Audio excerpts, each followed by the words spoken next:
It's 4:30 p.m. here in Seoul. I'm Devin Whiting at the Arirang News Center, and it's time for today's briefing from the South Korean health authorities. We'll be getting some more details on the COVID-19 outbreak, as well as details on a new set of social distancing measures. Let's listen in. We are providing sign language translation. First, we will hear from Minister Bang Dong-gu about countermeasures against COVID-19. I am the first vice head of the Central Disaster and Safety Countermeasures Headquarters, Minister Bang Dong-gu. Today, we had a meeting with all the CDC members, and based on the COVID-19 situation, we have decided to make preparations for a sustainable level for COVID-19 and to come up with a revision. Until vaccination and treatment is developed, it is inevitable for us to stay with COVID-19 for a long time.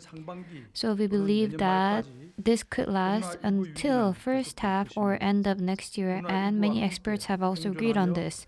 So we believe that we have to come up with countermeasures and strengthen it so that we can live together with COVID-19. And many pointed this out. Until now, we have overcome many different crises. However, there are still risky situations that are continuing, and we believe that this will be repeated in the future as well. So now we have to evaluate the countermeasures that we have taken until now, and we have to make more long-term measures that can be sustainable. Until now, we have had very rapid testing, and we have also gone through rapid contact tracing. And based on the efforts made by citizens, we were able to suppress additional newly confirmed cases and minimize damages.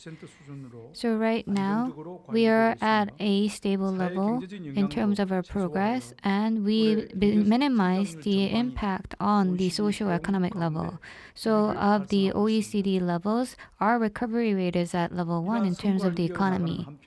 So we did make such an achievement. However, we also have to come up with a long-term measure against COVID-19.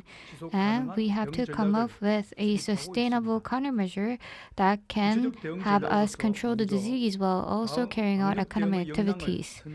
So we are preemptively going to increase and strengthen disease control measures so that we can find patients at an early stage. We're going to add more people, and we're going to get support from regional support centers so that we can expand the number of people working on the epidemiological studies. And for risky facilities such as long-term care facilities, we're going to strengthen testing and diagnostics. In order to contain the inflow of COVID-19 from abroad, we're going to also strengthen the levels of disease control in the quarantine offices. So we're going to gain a sustainable level in the import of people from overseas countries as well. We're going to strengthen medical personnel, and we're also going to come up with an effective countermeasure. So we are not going to have all the patients being entered into the hospitals in a one-fits-all scenario. We're going to divide them up by different levels so that some people can actually be entered into the life treatment center so that we can minimize the burdens on the medical personnel.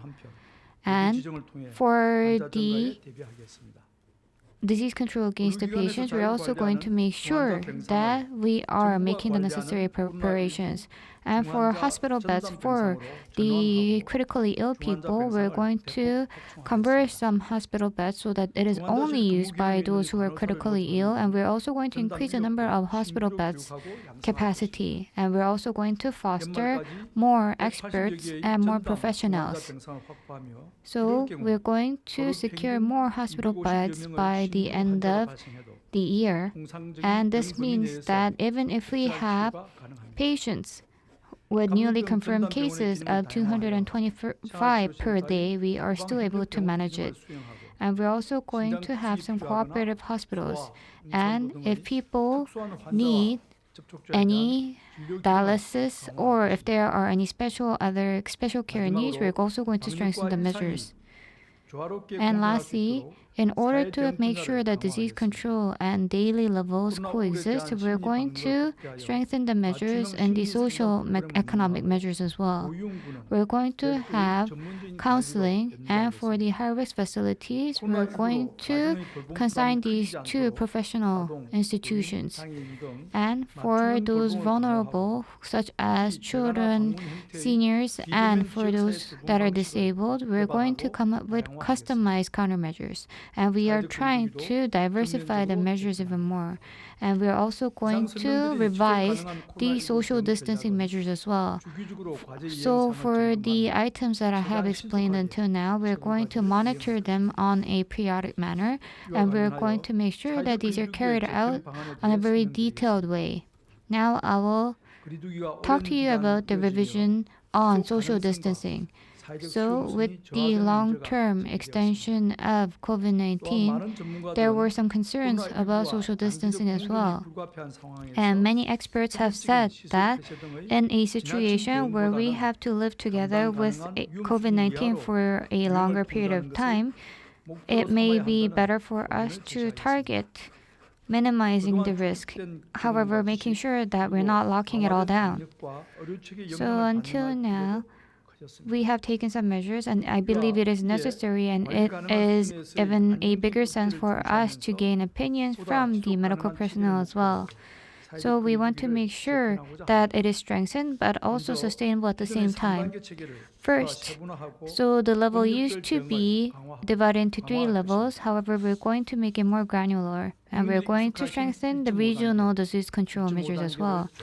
So until now, our citizens have proposed ways such as 1.5 level and level 2.5. So we're also going to apply that.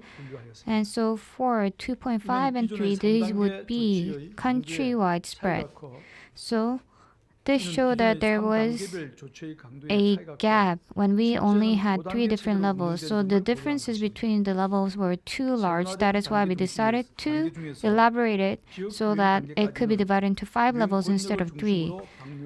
And if there are any massive outbreak, we're going to strengthen the measures focusing on the regions. And when it is at a countrywide level, we're going to elevate the social distancing level to one that is applied to the whole country.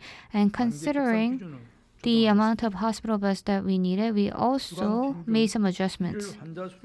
So on a daily level, we're going to look at the number of daily newly confirmed cases. However, we're also going to consider many other metrics such as massive outbreak and cluster outbreak.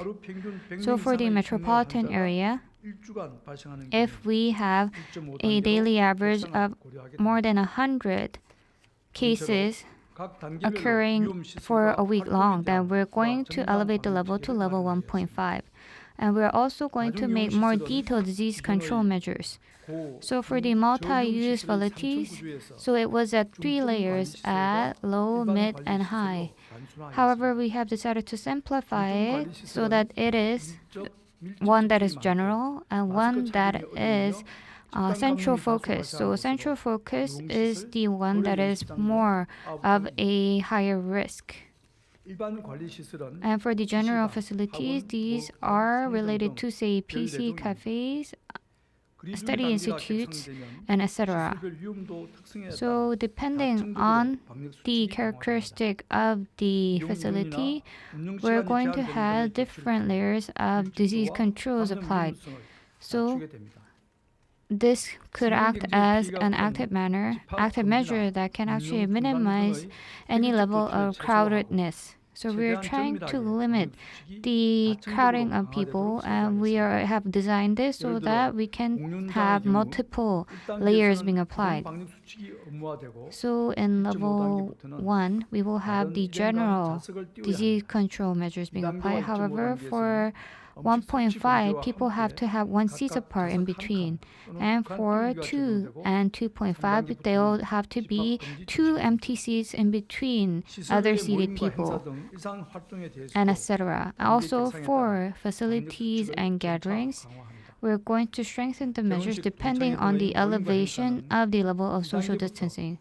For weddings and alumni meetings, we are limiting the number of people to 100 for level 1, and it will be decreased depending on the level of social distancing. And if any measures are violated, then people will be fined, and wearing face masks would become mandatory.